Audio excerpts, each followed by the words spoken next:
దానికి ఏంటంటే సార్ ఇప్పుడు అంటే ఎంతమంది ఉంటారు ఈరోజు కన్నడ ఇండస్ట్రీ, కన్నడకు సంబంధించిన వాళ్ళు మన ఇండస్ట్రీలో పనిచేస్తారు? నేను మొన్న చూచాయిగా లెక్కేస్తే 90 మంది అయ్యారు sir, only hero heroines. Only hero హీరోయిన్సే? క్యారెక్టర్ ఆర్టిస్ట్తో కలుపుకుంటే 125 పైనే, 130 పైనే. బా, అసలు మొత్తం ఉందే ఎంతమంది ఉంటారు ఆర్టిస్టులు మనకి? ఇవాళ తెలుగులో 65 సీరియళ్ళు సార్.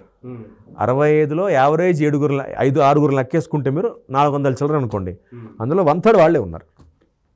ఇప్పుడు నాలాంటి వాడు, అంటే ఇంత ఎస్టాబ్లిష్డ్ నాలాంటి చివరికి ఇది ఆ 1/3 నుంచి ఆఫ్ అయిపోయి అవ్వకూడదని నా తాపత్రయం సార్. అవ్వకూడదు 3/4 కూడా అయిపోయి అంటే ఎందుకు సార్? 2024 ఇది 20 ఇదే కనుక కంటిన్యూ అయితే ఈ పందా 2027కి మేము ఎవరు ఉండం సార్. నేను కూడా ఇంకా ఏదో వేరే ఉద్యోగం లేకపోతే ఇంకా వేరే వృత్తి మార్చేసుకోవాలి. ఎందుకంటే నాకు టీవీ రావు ఇంకా.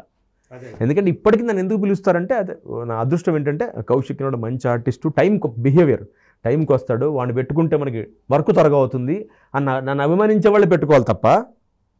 అండ్ ఛానల్ నుంచి అంటే నేను అందరికీ బాగుంటాను, అంటే దేవుడి దేవాల సార్ అన్ని ఛానల్స్ నాతో అందరితో నేను బాగుంటాను. అన్ని ఛానల్స్ వాళ్ళకి నేను ఇష్టం. ఈటీవీ తీసుకోండి, జీ తెలుగు తీసుకోండి, స్టార్ మా తీసుకోండి, జమిని తీసుకోండి, కౌశిక్ని ఫస్ట్ నా పేరు రాస్తారు లిస్టులో వాళ్ళు. So called young father Kaushik పేరు ఉంటుంది, కౌశిక్ అంటే యంగ్ ఫాదర్ కౌశిక్. సో అందుకని ఆ పేరు నాకుంది కాబట్టి నేను ఇంకో 3 ఏళ్ళు గెట్ ఆన్ చేసేస్తా. నా భయం ఏంటి దీని తర్వాత ఏంటని. ఇప్పుడు 3 ఏళ్ళు ఓకే సార్, తర్వాత ఏంటి అంటే ఆ సిచ్యువేషన్. దీంట్లో నా స్వార్థం ఏంటంటే ఇప్పుడు నేను నాపకపోతే రేపోతే నాకే ఉనికి ఉండదు సార్. నన్ను మా అమ్మగారు ఇప్పటికీ తిడతారు, నువ్వు ఎందుకు ఒక్కడే పూసుకుంటావు, నువ్వు ఒక్కడే దిగుతుంటే నేను చేయను, మరి ఎవరు రావట్లే నాతో. అంటే ఏదైనా ఒక కార్యాచరణ లాంటిది నాకు ఉంది సార్. అంటే మనకి artist association of Telugu television మనకు ఉంది సార్, టీవీ ఆర్టిస్టులకు ఉంది. మనకి artist association of Telugu television ఉంది సార్ మనకి. దానికి వినోద్ బాలా గారు ప్రెసిడెంట్. అవును, ఆయన ప్రెసిడెంట్ ఆల్మోస్ట్ 25 ఏళ్ళుగా ఆయన. అదే అంటే ఏమైందంటే ఆయన పోస్ట్కి ఎవడు పోటీ చేయలే ఇప్పటిదాకా. అది నేనే ఫస్ట్ వెళ్ళా ఆయనకి ఎదురుగా. అవునా? ఓకే, అదో పెద్ద కదా. అంటే నేను ఆయన నుంచో ఫ్రెండ్స్, మేము ట్రావెల్ చేస్తున్నాం. ఆయన అచ్యుత్ ఉన్నప్పటి నుంచి 99లో అచ్యుత్ గారు చనిపోయారండి. అప్పుడు అచ్యుత్ అనే ప్రెసిడెంట్, తర్వాత సెక్రటరీ వినోద్ బాలా గారు, బాలా అన్న. అప్పటి నుంచి బాలా అన్న ప్రెసిడెంట్ అయిన దగ్గర నుంచి అప్రతిహతంగా కొనసాగింది. అంటే ఎలా అంటే ప్రతి 2 ఏళ్ళకి ఎన్నికలు సార్. ఆయన ప్రెసిడెంట్, మేము కోటేసేవాళ్ళం. అయిపోయింది 2, 1, 3, 5, 6, 7, 9, 12 టర్మ్లు అయిపోయాక ఒకరోజు నాకే ఆలోచన వచ్చింది. ఇన్నేళ్ళు అన్నయ్య చేశారు కదా, నాకు కొన్ని ఆలోచనలు ఉన్నాయి. ఇది ఎప్పుడు వచ్చింది చెప్తా మీకు. 2013లో నాకు డబ్బింగ్ ఇష్యూ గొడవ జైలుకి వెళ్ళా కదా, అప్పుడు నాకు ఐడియా వచ్చిందో నేను ఇప్పుడు అంటే 10 ఏళ్ళు అయిపోయింది సార్. అంటే నేను అంటే బాలా అన్న తర్వాత తరం నాది, అచ్యుత్ అన్నయ్య బాలా అన్న తర్వాత నేను హీరో అయిన తరం 2002 కదా. సో నేనేమనుకున్నా అంటే నాకు కొన్ని ఆలోచనలు వేరే ఉంటాయి కదా. అంటే వాళ్ళు నిజంగా బాగా చేశారండి. వాళ్ళ బాలా అన్నయ్య ఆధ్వర్యంలో మాకు 2 బెడ్రూమ్ 3 బెడ్రూమ్ ఫ్లాట్ ఉంది మణికొండలో. కాకపోతే నాకు ఈ అరెస్టే బయటకు వచ్చాక ఒక ఆలోచన వచ్చింది. సరే బాలా అన్న అచ్యుత్ అన్న వీళ్ళందరూ మా ముందు తరం కదా, సరే ఈ తరం ఏమైనా కొత్తగా ట్రై చేద్దాం, ఇలాంటివి ఆపడం. ఎలాగో నేను అరెస్ట్ జైల్లో ఉండి వచ్చా కదా, నాకు కొంచెం ఐడియా ఉంది కదా, కొంచెం పురుగు తొలిచింది మనసులో అన్నమాట. అప్పటిదాకా నాకు ఎప్పుడూ ఉద్దేశం లేవు. అంటే నాకు ఎప్పుడు రాజకీయం, ఈ ప్రెసిడెంట్ అసలు ఈ థాట్లు లేవు సార్. ఎంతసేపు సరదాగా జోకులు వేసామా, ఎంజాయ్ చేసామా, ఆ టైపే. ఈ అరెస్టే బయటకు వచ్చాక నొప్పి తెలిసింది నాకు. రేపు మీకు చెప్పినట్టుగా రేపు మనకే ఉనికి ఉండదు, మనకే ఉనికి ఉండదు అని చెప్పి 2017లో ఎలక్షన్స్ అయినప్పుడు బాలా అని అడిగా. వాడు బాలా అని ఏమన్నాడంటే, అప్పుడు చిత్రపూర్ ఎలక్షన్స్ అవుతున్నాయి అన్నమాట. సో చిత్రపూర్ ఎలక్షన్స్ అవుతున్నాయి కాబట్టి ఈసారి నేను పోటీ చేస్తాను తమ్ముడు, నెక్స్ట్ టైంలో మనం కలిసి పోటీ చేద్దామంటే 2017 వేల నేను బాలా అన్న వేసాడు, బాలా అన్న గెలిచాడు ప్రెసిడెంట్గా. అప్పుడు వైస్ ప్రెసిడెంట్గా వేసాను నేను, అంటే ఊరికే చూద్దామని. ఓడిపోయా కేవలం 2017లో వైస్ ప్రెసిడెంట్గా ఓడిపోయా. 2019లో ఎలక్షన్స్, మళ్ళీ 2 ఇయర్స్కి వస్తాయి ఎలక్షన్స్ అనమాట. 2019లో బాలా అన్న ప్యానల్తో వచ్చాడు. ఆయన మొత్తం 26 మంది ప్యానల్తో, సెక్రటరీ, ట్రెజరర్, వైస్ ప్రెసిడెంట్ వచ్చారు. నేను సింగిల్గా వెళ్ళా, ఇండిపెండెంట్గా ప్రెసిడెంట్ పోస్ట్కి వెళ్ళా. ప్రెసిడెంట్ పోస్ట్కి వెళ్తే నాకేంటి ఎంతసేపు అంటే బేసిక్గా అంటే నా తత్వం సార్, నేను కొంచెం ఏమంటారంటే కొంచెం ఆవేశం అన్నగానే కొంచెం బాగా హైపర్ సార్. అది ఇప్పటికీ మా నాన్నగారు అమ్మగారు వాళ్ళిద్దరికి అర్థం కాదు. ఎందుకంటే వీడేంటారు పెద్దవాడు, ఇటు సాఫ్ట్ ఉండాలి, రెండో వాడు ఉండాలి. మా తమ్ముడు రివర్స్, నాకు ఆడ మితభాషి, చాలా ఏమంటారు స్థితప్రజ్ఞత అంటాం కదా, ఆలోచించి ఏం చేసినా కూడా పక్కన తిట్టాలన్నా కూడా నమస్కారం సార్ అంటే మీ పక్కన ఉంటే అన్నయ్య ఎందుకు కొంచెం నమ్మరు సార్ వాడు అంతే నాతో. ఇప్పుడు ఒకసారి మేము ఇద్దరం వెళ్తుంటే ఒక బైక్ అడ్డం వచ్చింది సార్, నేను దిగి అని లకారం వచ్చేసింది నాకు. అన్నయ్య సారీ అండి అన్నాడు. కొట్టింది వాడరా. అది మా తమ్ముడు. నేనేంటి ఓకే సరే నా మ్యాటర్ అర్థం అయిపోయింది. సో ఈ హైపర్ యాక్టివ్నెస్ వల్ల 2019లో వేసానండి, 17 ఓట్లతో ఓడిపోయారు. అంతే 17 మార్జిన్. సో మళ్ళీ ఇప్పుడు ఎలక్షన్స్ ఉన్నాయి, ఈసారి నేను పోటీ చేద్దాం మళ్ళీ. అంటే నాకేంటంటే సార్ అంటే 17కి వచ్చింది కాబట్టి ఈసారి ఇంకా అంటే గెలుస్తానేమో కాంగ్రెస్ పెరిగిపోయింది. అంటే ఇన్నేళ్ళగా అసలు బాలాన్నకి ఎదురులేదు. పాప అన్న కూడా ఏం మాట కామాట పోటీ చే కౌశిక్ ఆయన ఉద్దేశం అంటే అందరం కలిసి ట్రావెల్ చేయాలని.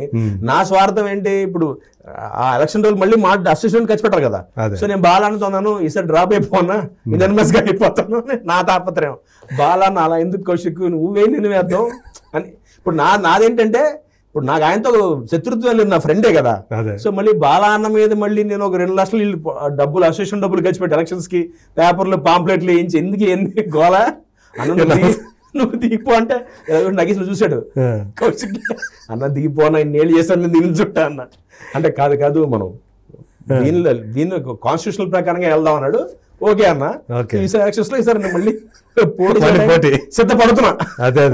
ఈసారి పోటీ చేద్దాం సిద్ధపడితే ఈసారి నేను ప్యానల్తో వద్దామని. లాస్ట్ ఏమైనా ఆలోచనలు ఉన్నాయా? ఉన్నాయి సార్. అంటే చెప్తా క్లుప్తంగా చెప్తా. నాకేంటంటే సార్ మనకి ఫెడరేషన్ ఉంది, టీవీలో ఫెడరేషన్ ఒకటి ఉంది సార్. ఫెడరేషన్ అంటే ఏంటంటే ఈ 24 క్రాఫ్ట్స్ అండి, కాస్ట్యూమ్ కెమెరా అన్ని కలిసి ఫెడరేషన్. మనకి టీవీ కూడా ఫెడరేషన్ ఫామ్ అయింది ఇప్పుడు.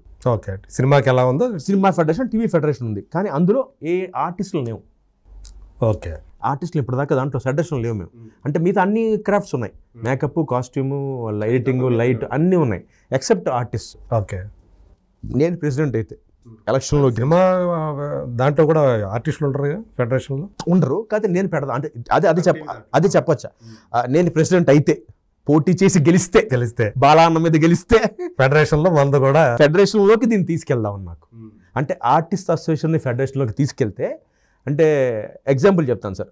ఈ మధ్య ఒక లాస్ట్ ఒక 5-6 మంత్స్ బ్యాక్ ఒక మా టీవీ సీరియల్ అండి, శ్రీమతి శ్రీనివాస్ అని కన్నడ హీరో అబ్బాయి. ఆ అబ్బాయి ఏదో మన తెలుగు అసిస్టెంట్ డైరెక్షన్ డిపార్ట్మెంట్ ఒక అసిస్టెంట్ డైరెక్టర్ని తిట్టి చేసుకున్నాడు, అతన్ని బ్యాన్ చేసాం. అవును అతను life long ban. Chandan Gowda అనే కుర్రాడు అతను, కన్నడ అతను ఆడి అక్కడ బ్యాన్ అయ్యాడు కొన్ని కారణాల వల్ల. అతను ఇక్కడ బ్యాన్ చేసాం. ఎందుకు చేసాం, అతను అసిస్టెంట్ డైరెక్టర్తో బూతులు మాట్లాడి చేసుకున్నాడు. ఇతను షార్ట్కి రమ్మంటే అతను ఏదో ఫోన్లో వాళ్ళ అమ్మగారికి ఒంట్లో బాగాలేదన్న మూడ్లో వేరే మూడ్లో ఉంటే ఇతను సార్ షార్ట్ రెడీ రండి అంటే అతనితో ఒక బూతు మాట వాడి కొట్టాడు. అది తప్పు. మ్యాన్ హ్యాండ్లింగ్ అనేది ఎవరు చేసిన తప్పే, మనం చేసిన తప్పే, వాళ్ళు చేసిన తప్పే. ఇతను ఎప్పుడైతే డైరెక్టర్స్ యూనియన్లో కంప్లైంట్ ఇచ్చాడు అసిస్టెంట్ డైరెక్టర్, వాళ్ళు వచ్చి ఇతనితో సారీ చెప్పించారు. ఓకే హీరోతో అసిస్టెంట్ డైరెక్టర్కి సారీ చెప్పించి ఫెడరేషన్ ఇన్వాల్వ్ అయింది. ఎందుకంటే డైరెక్షన్ యూనియన్ ఫెడరేషన్లో ఉంది, ఇన్వాల్వ్ అయ్యి బ్యాన్ చేయించింది లైఫ్ లాంగ్. అంటే ఒక ఆర్టిస్ట్ని తెలుగులోకి అతను చేయడానికి లైఫ్ లాంగ్ చేయడానికి లేదు. అది ఏ ఛానల్లో బ్యాన్ చేయించింది, స్టార్మాలో బ్యాన్ చేయించింది. స్టార్మా అనేది ఇప్పుడు ఇంటర్నేషనల్ కంపెనీ సార్. అవును, వాల్ట్ డిజ్నీ కంపెనీ స్టార్మా. అంటే ఒక స్టార్మా లాంటి కంపెనీకి ఒక హీరోని బ్యాన్ చేయగలిగే స్థాయి ఒక ఫెడరేషన్కి ఉంది. అదే ఇది జరిగిన తర్వాత నాకు అనిపించింది అంటే మనం కూడా దాంట్లో ఉంటే రేపు పొద్దున అంటే ఏ ఆర్టిస్ట్కి ఏదైనా ఇబ్బంది ఉంటే ఈ సో కాల్డ్ ఈ నాన్ తెలుగు కన్నడ వాళ్ళు ఎవరైతే ఎక్కువ వస్తున్నారో వీళ్ళని ఆపడానికి కూడా ఫెడరేషన్ సహాయం తీసుకోవచ్చు. అంటే దీంట్లో ఎవరితోనో గొడవ పడ్డమో ఏదో కాదు సార్, యూనిటీ కంట్రోల్ చేయటం, యూనిటీ కోసం సార్. ఎగ్జాంపుల్ చెప్తా. ఇప్పుడు నేను ఆర్టిస్ట్ని సార్, ఆర్టిస్ట్గా ఇప్పుడు నేను షూటింగ్ రానంటే నన్ను తీసేస్తారండి సింపుల్గా. అండ్ చాలామంది మీద డిపెండ్ అయి ఉన్నారు సార్. దేవుడి దేవాళ్ళు నేను బాగున్నాను, హ్యాపీగా సంపాదించుకుంటున్నా, బాగున్నాను. చాలామంది పాపం దీని మీద బేస్ అయి ఉంటారు. ఎలా అంటే ఆ రోజు షూటింగ్ చేస్తున్నాను వాళ్ళకి ఫుడ్, అలాంటి వాళ్ళు నాతో రారు పాపం. ఆయన ఎక్స్పెక్ట్ చేయడం కూడా నా తప్పే. వాళ్ళ వెనకాల నుంచి కూడా ఎక్స్పెక్ట్ చేయకూడదు, ఎందుకంటే వాళ్ళు బ్యాడ్ అవ్వకూడదు. అదే ఇప్పుడు వాళ్ళు ఏ టీటీగా వెళ్ళామనుకోండి సార్, మేము ఛానల్ ఏం చేస్తున్నారు, కౌశిక్ అంటారు పక్కన పెట్టండి, ఆ ఎక్స్ పక్కన పెట్టి ఆ వై పక్కన పెట్టి అంటారు. అదే మేము ఫెడరేషన్ తోటి వెళ్ళామనుకోండి సార్, ఆ ధైర్యం 24 క్రాఫ్ట్స్ 24 అసోసియేషన్లు కలిసి ఉంటాయి. ఎవరిని తీయగలరు వాళ్ళు? కేవలం ఆలోచిస్తారు. అంటే ఆ స్ట్రెంత్ బిల్డప్ కోసం అంతే సార్. అంటే దీనివల్ల ఏదో మేము పరాయి భాష వాళ్ళని ఆపేస్తామని కాదు, రెస్ట్రిక్ట్ చేద్దామని. అంటే మీరు అన్నట్టుగా ఒకప్పుడు హీరో హీరోయిన్ తాగేది ఇప్పుడు క్యారెక్టర్ ఆర్టిస్టులుగా అమ్మలు తమ్ముళ్ళు బావమరుదులు అక్కడి నుంచి వస్తున్నారు. ఇంకొన్ని రోజులు అయితే పని మనిషి తప్పితే ఎవరు మిగలరు మన వాళ్ళు. పని మనిషి క్యారెక్టర్కి పెట్టుకోవాలి ఇంకా. అలా అయిపోతుంది దౌర్భాగ్యం పరిస్థితి. అంటే అలా అయిపోతాం సార్. ఎందుకంటే అది ఎవరిని నేను బ్లేమ్ చేయట్లా. నేను ఛానల్స్ అనట్లేదు, ప్రొడ్యూసర్ అనట్లేదు సార్. ఇవాళ ఏమైపోయిందంటే సార్ ఒక 10 ఏళ్లగా సార్ తెలుగు టెలివిజన్ ఫేస్ మారిపోయిందండి. అంటే మీకు మార్కెట్ పెరిగి ఈ బిజినెస్ ఇది పెరిగిపోయి decision is taken by channel. Every decision అండి. మీరు నమ్మరు, ఇవాళ నన్ను పెట్టుకోవాలన్నా ఛానల్, అంతేగాని సీరియల్ నిర్మాత దర్శకులు లేదండి. ఎందుకంటే వాళ్ళు బిజినెస్ స్ట్రాటజీ ఆలోచిస్తారు. అదే ఇవాళ కౌశిక్ అనేవాడిని పెట్టుకుంటే ఓకే, ఈ సెట్ ఆఫ్ ఆడియన్స్కి కౌశిక్ని చూస్తారు, సో కౌశిక్ని పెట్టండి రా అంతే. ఇప్పుడు అంతే స్లాట్లు నిర్ణయించేది వాళ్ళే కాబట్టి. అండ్ అలాగే ఇప్పుడు కౌశిక్ బిజీగా ఉన్నాడా, నెక్స్ట్ వెళ్ళండి. లేదా కౌశిక్ బడ్జెట్ ఎక్కువ, అయినా కాంప్రమైజ్ అవ్వరండి, ఛానల్ చూసుకుంటుంది, మేము మాట్లాడతాం కౌశిక్తో. అలా అయిందండి. ఒకప్పుడు ఏంటి 10 ఏళ్ల క్రితం వరకు ఏంటంటే ఎలా చెప్పాలండి సార్, 10 ఏళ్ల క్రితం వరకు స్లాట్ ప్రొడ్యూసర్లు కొనుక్కునేవాళ్ళు. అవును, దాంతో సంబంధం. అరగంటకి ఇంత కొనుక్కుని వీళ్ళే మార్కెట్ చేసుకుని వీళ్ళే వేసుకుని కార్పొరేట్ కూడా ప్రొడ్యూసర్ చేతిలో ఉండేది. ఎప్పుడైతే ఈ corporate culture especially post Covid అండి, మీకు మార్కెట్ మారిపోయింది, రేట్లు మారిపోయినాయి, అండ్ టీఆర్పీవి ఎక్కువైపోయింది. అంటే టెలివిజన్ రేటింగ్ పాయింట్స్ ప్రతి వారం బాంబే నుంచి మనకి పాయింట్స్ వస్తాయి, ప్రతి గురువారం వస్తాయి. దాని మీద మన జీవితాలు బేస్ అన్నాయి, కెరీర్ సీరియల్స్ జీవితాలు బేస్ అయ్యాయి. సో దానికి ఏమైపోయింది, టోటల్గా 100% ఛానల్స్ డెసిషన్ తీసుకుంటున్నాయి. కేవలం ప్రొడ్యూసర్ అన్నవాడికి వాళ్ళకి ఆ ప్రొడ్యూసర్కి 150,000 ఎంతో ఎపిసోడ్కి డబ్బులు ఇచ్చి ఎగ్జిక్యూషన్ మొత్తం ఛానల్ చేస్తుంది. అతనేంటంటే ఓన్లీ పెట్టుబడిదారుడు మాత్రం అయిపోయి పెట్టుబడిదారుడు అయిపోయి ఛానల్ డెసిషన్ తీసుకుంటుంది. అంటే వీడిని పెట్టాలన్నా దానివల్ల ఏమైపోయింది సార్. ఇప్పుడు ఇంకో పాయింట్ ఉందండి, ఛానల్స్లో కూడా ఇప్పుడు నేను తెలుసు అందరికీ, అంటే దాదాపు 30 ఏళ్ళుగా ఉన్నాను కాబట్టి నేను కౌశిక్ అనేవాడు ఛానల్ వాళ్ళకు కూడా తెలుసండి. కాకపోతే ఈ మధ్య కొత్తగా ఈ కార్పొరేట్లో చేరే అమ్మాయిల అబ్బాయిలకి నేను తెలియకపోవచ్చు. ఎందుకంటే చాలామంది ఇప్పుడు ఈ మధ్య కదా 3-4 ఇయర్స్గా జియో వచ్చి ఇంటర్నెట్ పాపులర్ అయింది. ఇప్పుడు నేను సోషల్ మీడియాలో పాపులర్ కాదు సార్. ఎందుకంటే బేసిక్గా నేను ఎక్కువ ఉండను, అడపదడప అండి. ఇప్పుడు ప్రస్తుతం ఆఫ్లో ఉన్నాను, పోస్ట్ పెట్టి వదిలేస్తా, పోస్ట్ పెట్టి ఆఫ్ ఫ్రమ్ సోషల్ మీడియా అంట, బయటకు వచ్చేస్తా. ఒక 6 నెలలు కనిపిస్తాను నేను. అంటే నేను బేసిక్గా ఆ టైప్ కాదు, నేను ప్రైవేట్ పర్సన్. నేను సోషల్ మీడియాలో ఇప్పుడు లేచాను, ఇప్పుడు పూరి నేను పెట్టను. అది పెట్టడం తప్పనట్లా, నేను ఆ టైప్ కాదు. సో అందుకేనండి ఇప్పుడు ట్రెండ్ ఏంటి, అంతా కుర్రాళ్ళు సోషల్ మీడియా, ఇన్స్టాగ్రాము, వాళ్ళు ప్రతి మూమెంట్ని దాంట్లో వాళ్ళు దాన్ని క్యాప్చర్ చేసి వాళ్ళు షేర్ చేసి దాంట్లో ఇన్ఫ్లుయెన్సర్స్ ఉన్నారు ముఖ్యంగా మనకి ఇప్పుడు. ఈ యూట్యూబ్ ఇన్ఫ్లుయెన్సర్స్ ఎక్కువ అయిపోయారు సార్. అంటే వాళ్ళు చేసే వాళ్ళ ఆ యూట్యూబ్ ఛానల్స్లో వాళ్ళు కుకింగ్ అనో లేకపోతే వాళ్ళ డిజైనింగ్ అనో what ever it is, YouTube influencers పెరిగారు. సో వాళ్ళ పాపులారిటీ పెరిగింది ఇప్పుడు. సో కొత్తగా ఈ 18 ఏళ్ళ 20 ఏళ్ళ అమ్మాయిల అబ్బాయిలకి కౌశిక్ తెలియదు. సో అలా ఇన్ఫ్లుయెన్సర్స్లో ఆ ఏజ్ ఉన్న వాళ్ళు ఇప్పుడు ఛానల్స్లో చేరుతున్నారు, వాడికి నేను తెలీదు. నాకు ఎవడు తెలుసు, మీలాగా ఎప్పటి నుంచో చూస్తున్నాడో తెలుసు కౌశిక్ అనేవాడికి. దానివల్ల ఏంటి, వాడు కౌశిక్ అని గూగుల్ చేస్తారు ఫస్ట్. ఆడో 30 సీరియల్ చేశారండి ఆడు అని పెట్టుకున్నాం. అలాగా దానివల్ల ఏమైపోయింది, వాడు కొత్త వాళ్ళకి చూస్తున్నాడు. అంటే కార్పొరేట్లో ఉన్నవాళ్ళు కూడా కౌశిక్ అనేవాడిని ఎవరిని పెట్టుకుంటున్నాడు, వాడి ఏజ్ వాడి గురించి తెలిసిన వాడే కౌశిక్ని ప్రిఫర్ చేస్తున్నాడు. ఓకే. సో అలా నాలాగా ఎంతమంది ఉన్నారు మన తెలుగులో, ఒక 500 మంది ఉన్నారు. నాలాగా 500 మంది ఈజీగా ఉంటారు. అంటే నా ఏజ్ వాళ్ళు, నాలాగా సీరియల్ చేసి సినిమాలు చేసి హీరోగా చేసి మానేసిన వాళ్ళందరూ అవసరం వాళ్ళకి లేటెస్ట్ ఎవరు అని పిక్ చేస్తున్నారు. దానివల్ల ఫస్ట్ ప్రాబ్లం.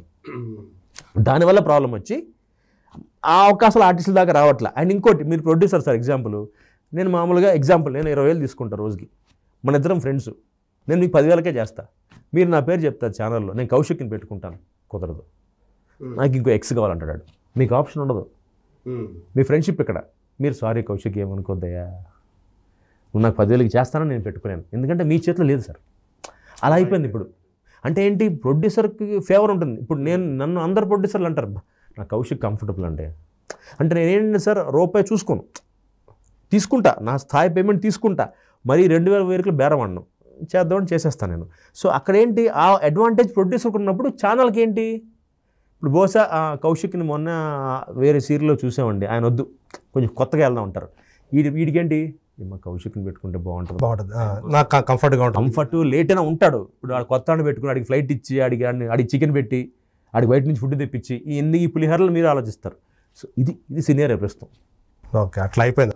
సో దాన్ని మార్చడం కోసం దీన్ని ఫెడరేషన్లో కనుక మార్చేంత పెద్ద మాట కానీ, నేను ఒకవేళ రేపు గెలిచి ప్రెసిడెంట్ అయ్యి దీన్ని ఫెడరేషన్లో తీసుకెళ్తే రెస్ట్రిక్ట్ చేయొచ్చు, కొంచెం కంట్రోల్ చేయొచ్చు, కంట్రోల్ గ్యారంటీ చేయొచ్చు. ఎందుకు నాకు కాన్ఫిడెన్స్ అంటే స్టార్ లాంటి ఒక ఛానల్లో ఒక హీరోని లైఫ్ లాంగ్ బ్యాన్ చేయించగలిగిందంటే ఫెడరేషను, ఇట్స్ వెరీ పవర్ఫుల్. అంతే కదా. అంటే 23 యూనియన్స్ కలిసి ఒక హీరోని లైఫ్ లాంగ్ బ్యాన్ చేస్తారంటే ఎంత కాన్ఫిడెంట్గా ఎందుకున్నానంటే రేపు పొద్దున మనకు కూడా హెల్ప్ అవుతుంది అది. అంటే అందరికీ తెలిసి వచ్చింది ఫెడరేషన్ అంటే ఎంత పవర్ఫుల్.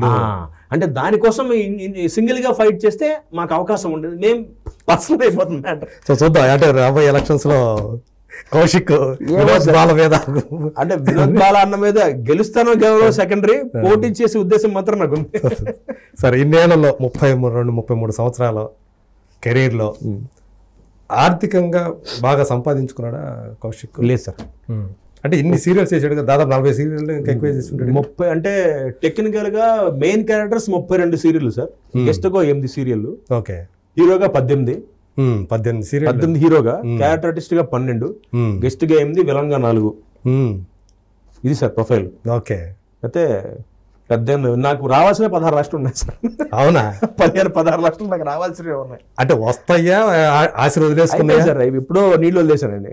అంతే. అంటే ఏంటి, ఆ సీరియల్లో 3 లక్షలు ఇవ్వాలనుకోండి, 1 లక్ష ఇచ్చి 2 లక్షలు, 5 లక్షలు రావాలి, 2 లక్షలు ఇచ్చి 3 లక్షలు, అలా 15-16 లక్షలు వదిలేసుకుందాం నేను. అంటే సెటిల్మెంట్ లాగా అనమాట. పంచాయతీ అది కూడా ఎందుకు పంచాయతీలు అంటే స్వతహాగా సార్ నేను చాలా మొహం మీద మాట్లాడే మనిషిని. నాకు వెనకాల మాట్లాడడం ఫస్ట్ చేత కాదు, నాకు అలవాట్లేదు, రాదు. ఇప్పుడు మీతో ఏమైనా అక్కడ తెంచేసుకుంటా, ఇది సార్ ప్రాబ్లం, నచ్చలేదు నాకు అదే. సో దానివల్ల ఏంటంటే అది నాకు +-2. మా కౌశిక్తో కష్టం బాబు, మొహం మీద చెప్పేస్తాడు ఏమన్నా సరే, చాలా ఇబ్బంది ఆడుతూ అలా అనుకుని కొంతమంది నాకు నెగిటివ్ అవడం, అలా నేను కొంతమంది నెగిటివ్ అవడం, అలా కొన్నిసార్లు ఛానల్తో గొడవ పడడం డబ్బుల కోసం. అంటే దీన్ని నేనైతే నా తత్వం అనుకుంటా, చాలా మంది దురద అంటారు దీన్ని. ఎందుకంటే నేను న్యాయంగా సార్ నా డబ్బులు నాకు రావాలని అడుగుతాను, అది వాళ్ళు వేరేగా తీసుకుంటారు. సో అలా నేను వదిలేసినవే ఇన్నేళ్ల కెరీర్లో 16 లక్షల దాకా ఉంటాయి సార్. అంటే కౌశిక్ బాగా సంపాదించాడా అంటే లేదు సార్, హ్యాపీ అంతే. ఓకే. అంటే వెనకేసుకున్నాడా? పర్వాలేదా? వెనక ముందు ఏం వేసుకోలేదు అంతే. అప్పుడు సరిపోదు, అప్పటికప్పుడే, ఇవాళకి అప్పటికప్పుడే. అయితే దేవుడి దేవుళ్ళు ఒక 2 ల్యాండ్లు కొనుక్కున్నాను.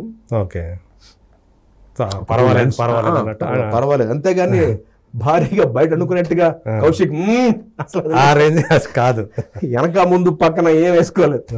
ఇది ఒకటే నేను వేసుకున్నది ఒకటే. కౌశిక్ కిన్నాడు మంచి, ఆడు ఎందుకు పరిగ్రహం ఉంటే చూసారు, ఆడు చాలా మంచోడు, ఆడు చాలా మంచి ఆర్టిస్టు, ప్రాంప్టింగ్ లేకుండా యాక్ట్ చేస్తే ఈ మాత్రం మిగిలేదు.